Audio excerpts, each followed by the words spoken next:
jogos hoje do Botafogo é 1 ponto, né? E eles têm o confronto direto no final de semana. Você tem o Palmeiras, que tem o mesmo número de pontos do Botafogo, mas tem um jogo a mais. Mas, enfim, do jeito que o rendimento do Botafogo caiu, em termos de jogo e principalmente de resultado, o campeonato está aberto. Esses clubes aí, Palmeiras, Bragantino, o Grêmio, que está com 56 ali também, enfim, abriu-se o campeonato. O lado do Botafogo caiu o rendimento e o Vasco, em São Januário, muito forte. Muito forte porque é um time competitivo. O Vasco pode ter as suas limitações técnicas, que são claras, mas em termos de entrega e de competitividade do time, ninguém pode falar nada, porque em todos os jogos ele compete. Às vezes consegue ganhar, às vezes não. Mas a recuperação, a base é nessa competitividade do time. Pontos, mas hoje uma vitória colocaria o Santos numa situação muito mais confortável. Isso aí. Daqui a pouquinho a gente vai falar mais sobre esse jogo do Santos com o Cuiabá. Também, se a gente tiver entrevista, a gente traz aqui para vocês assistirem. Também as coletivas do Antônio e do Marcelo. A gente vai encaixando durante o andamento do programa. Mas então vamos para o Clássico Carioca, que foi o clássico que colocou o líder do campeonato, Botafogo, contra o Vasco, que estava na zona de rebaixamento. Então era decisivo para os dois. Era um jogo muito importante para a tabela do Campeonato Brasileiro. O Botafogo começa até bem com essa finalização do Vitor Sá, o bloqueio do Maicon, mas parou por aí. Depois tem o gol do Vasco e o Vasco começa a tomar conta e não deixou de tomar conta do jogo até o final da partida. O que faltou para o Botafogo? Ou vocês querem começar a falar da grande partida do Vasco? Jogou em casa, né? Então vamos falar do Vasco. Golaço. Gol do Paulo Henrique, né? Acho que é o primeiro gol dele com a camisa do Vasco. É um lateral que começou a ter oportunidades agora, estava meio que escanteado no elenco do Vasco. Fez uma grande partida contra o Fortaleza, de lá para cá. Acho que jogou todas, só uma que deixaram ele de fora por causa de uma sequência de jogos. Vem crescendo na competição, nesse crescimento do Vasco. Ricardo, sim, me conte o que você viu do Vasco, dessa evolução do Vasco, porque o Vasco teve um crescimento muito rápido com o Ramon, depois deu uma oscilada, uma barrigada no campeonato e parece que está retomando essas boas apresentações e um time muito vibrante, que luta demais, né? Que briga demais. Eu acho que essa é a grande... Esse gol foi anulado. Tava impedido o jogador aqui do lado direito, que se eu não me engano, não sei se era o... Peck. Não? Eu acho que era o... O Paulo. Acho que era o Paulo Henrique. Lateral. Ah, não, Paulo Henrique. Acho que o Paulo Henrique tá impedido aqui. Paulinho. Aqui é o Paulinho, né? O Paulo Henrique deve ter sido do lado da jogada. O grande mérito desse time do Vasco, depois da chegada do Ramon, eu acho que é a competitividade. É um time que começou na era Ramon muito bem, começou alguns resultados, em alguns jogos achou que poderia ganhar só na qualidade técnica, e aí o rendimento caiu, e aí o Vasco caiu seus resultados. Quando ele retomou a sua competitividade, ele conseguiu novamente os resultados. Então, assim, ele fez um bom jogo contra o Flamengo, apesar de foi derrotado, né? Ele tomou um empate do Goiás no último minuto, praticamente, numa bola cruzada. Ele estava vencendo o jogo, tomou um empate. Ele foi buscar lá o resultado contra o Cuiabá, num jogo que competiu muito, muito calor. E hoje, do mesmo jeito. É um time que marca muito, que defende muito bem. Hoje o Maicon fez uma grande partida. Mais uma, né? Junto com o Medel. E ele faz modificações, né, Ricardo? Por exemplo, o Léo fez um campeonato até agora de alto nível, o Léo, zagueiro. O Léo tá no banco, tá barrado pro Medel e pro Maicon, que acabaram de chegar. São dois jogadores experientes e que fizeram realmente mais uma grande partida os dois, né?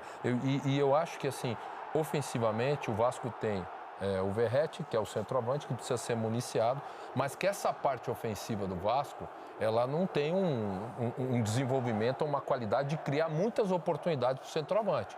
Então ele fica no meio do zagueiro, muitas vezes ele brigou hoje, por exemplo, ele não fez um grande jogo, ele errou até algumas jogadas que normalmente ele não erra.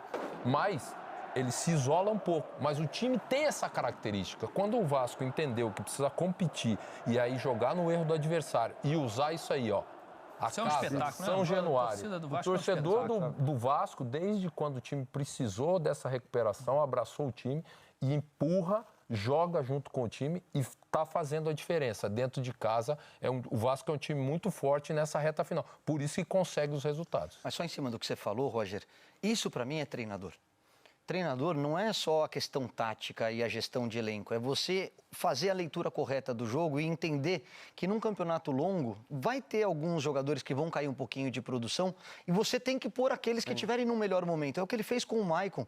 Ele está buscando essa lateral direita, ele começou com o Puma, depois ele foi improvisando, ele pôs o Bambu por ali, agora ele encontrou o Paulo. Então, assim, ele está buscando alternativas e a resposta está vindo de dentro de campo, com essa sintonia com o torcedor, né? Santos e Vasco, para mim, mudaram de rendimento no Campeonato Brasileiro na hora que o torcedor entendeu que agredir, pressionar, pôr o dedo na cara, soltar rojão, só atrapalha.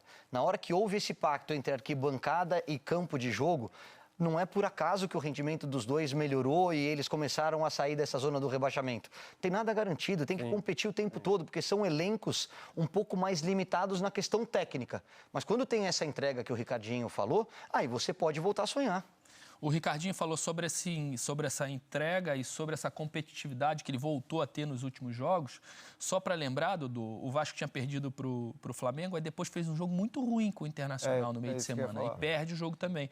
Para o jogo do Goiás, contra o Goiás, ele já muda muita coisa, né? E entendendo que ele precisava colocar gente competitiva, com vigor mais forte, mais descansado, ele botou o Robson Bambu de lateral direito, ele botou o Léo de lateral esquerdo com o Piton jogando na frente, ele botou o Alex Teixeira para jogar, ele fez muitas, acho que umas 5, 6 modificações. E aí empata, depois volta com uma rapaziada, ganha o jogo de Cuiabá e ganha esse jogo importantíssimo hoje. Você também está nessa, que ele está colocando todo mundo que pode entregar o aspecto competitivo e a parte física para brigar, para lutar o jogo inteiro? Cara, um time grande, do jeito que é o Vasco, nessa fase do campeonato, nessa zona perigosa de zona de rebaixamento, o treinador tem que ser inquieto, o treinador não pode morrer com as convicções e com aqueles jogadores que são, teoricamente, jogadores de confiança, né? Então ele muda bastante. E assim, o Vasco é notório, competitivo ao extremo. Porque, tecnicamente, a gente sabe que o Vasco não tem um time que salta aos olhos, a gente vê isso. Hoje o Payet nem entrou. O Payet nem entrou no jogo hoje. Por quê? O que o Peck corre é impressionante, né, cara? Ele jogou com o Eric Marcos, né? Jogou com o Eric. Que infelizmente saiu lesionado, né? E o Peck que, pô, movimenta pra caramba e o time que sabe aquilo que quer. Hoje a diferença gritante da partida foi a questão competitiva. Anímica. Parecia que o Vasco estava em cima da tabela e o Botafogo lá embaixo. Então, acho que isso influencia bastante, é mérito do Ramon, com certeza. Caio, a gente tem uma imagem de uma torcedora com a camisa do Palmeiras no meio da torcida do Vasco. Antes do jogo, eu vi a reportagem, ela foi pedida em casamento. Ah, que legal. Pelo namorado, que está do lado dele aqui, está fora da imagem, do lado dela, né? Está fora da imagem. Eles falaram que tinham ido ao Rio de Janeiro para ver a final da Libertadores, compraram antes, achando que o Palmeiras poderia estar, não foram à final da Libertadores, estenderam porque era aniversário dela.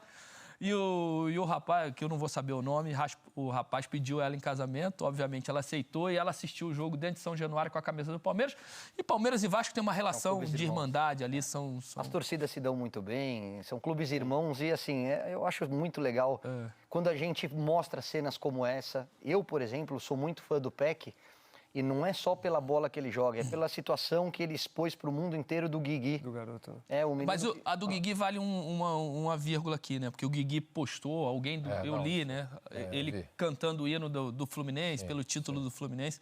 E entraram nas redes sociais para xingar o menino. Por isso... É um monte de idiota, né? Gui, nós chamamos, você é Vasco, isso. Todo mundo sabe que você é Vasco, você ama o Vasco, mas você pode gostar do Fluminense, do Fortaleza, do Santos, do Palmeiras, de quem você quiser.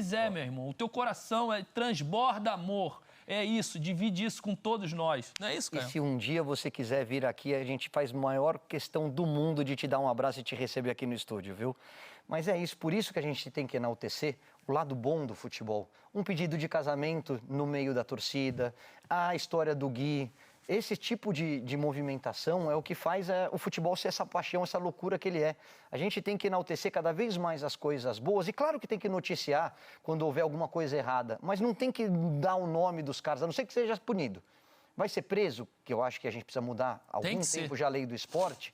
Aí sim, a gente mostra a cara, a gente dá o nome, para que haja algum tipo de punição exemplar. Mas não é muito mais legal a gente estar aqui sorrindo, mostrar histórias que nos emocionam, contar um caso de amor como esse? É isso. Sem dúvida nenhuma. E para contar o que aconteceu no jogo, a gente tem a entrevista coletiva.